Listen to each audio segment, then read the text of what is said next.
Ги гледате вестите на Сител. Во студиото со вас, Маријан Ников. Добро утро, вести во 9. Вчерашниот ден во собранието беше резервиран за пратенички прашања.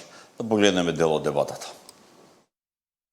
Растот на цените, работата на новиот државен јавен обвинител и корупцијата во фокусот на денешните пратенички прашања, опозицијската СДСМ бараше мерки од владата за зауздување на поскапувањето кое доаѓа како резултат на растот на цените на суровата нафта на светските берзи. Сето тоа ќе ефектуира и врз растот на цените во маркетите, односно директна дневна потрошувачка за потребите на живењето на сите.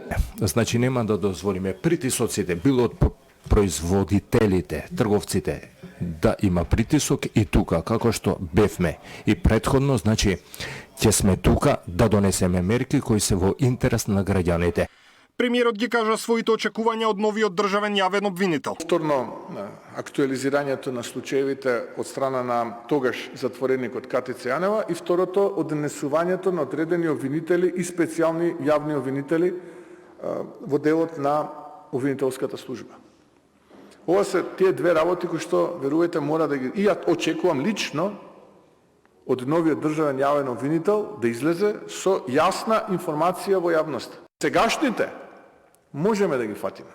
Или некакви посредници, пошто често пати има и посредници. Често пати има посредници кои што го знам јас премиерот, еве сега ручевме заедно, вечеравме, да ти завршам оваа работа, треба во го знам министерот или ово или оно. Има и такви.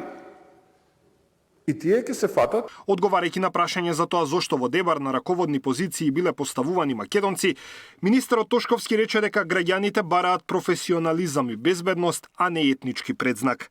Со подсмев ги спомна и критиките кои доаѓаа од албанските пратеници за проектот Safe City.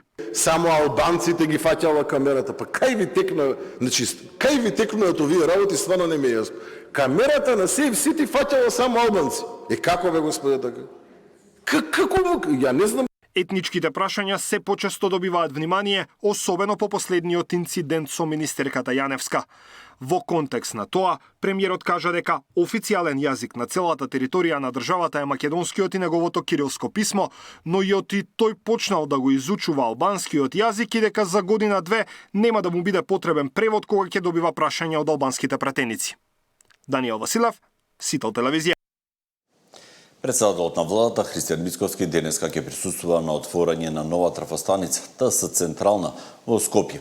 Настанот е по повод одбележувањето 20 години посветено работење и инвестиции во енергетската инфраструктура.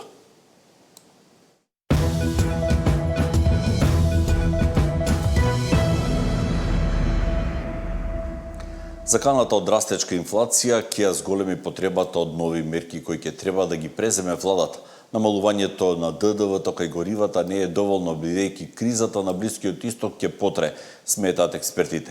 За да се спречи нов неоправдан скок, инспекциите ќе треба да излезат на терен и да проверуваат колку е поскапувањето реално. Со увозот на инпути фактички ние на еден или друг начин ја увезуваме инфлацијата. Се очекува понатамошен пораст на цената на храната, бидејќи 1/3 од ѓубривата за потхранување на растенијата се тргуваат преку Персискиот залив, односно Мускиот теснец. Во ваква ситуација многу фирми се однесуваат монополистички, односно под изговор дека расте цената на нафтата, ќе го зголемиме цените на производите.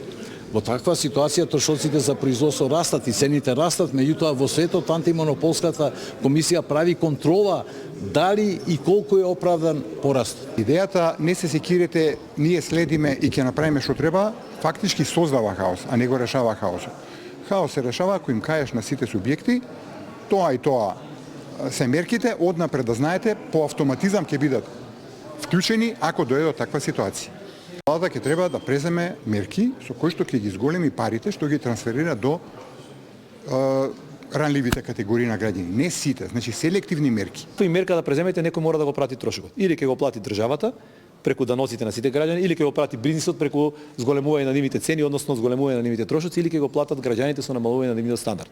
Најдобро сценарио е секој да учествува во својот дел, односно секој да има доволно, односно да поднесе дел од овој ризик во кој се наоѓаме. Затоа што и државата со мерките кои ги презема, ако се силно фискално издашни тие мерки, мора да ги надомести тие средства. Или мора да зголеми даноци, или мора да зголеми акцизи, или мора да ги надомести преку други давачки, такси и така натаму. Значи мора да ги обезбеди тие средства. Или треба да се задолжи да ги враќаме следните 20 години. Во продолжение следуваат и вести од свет.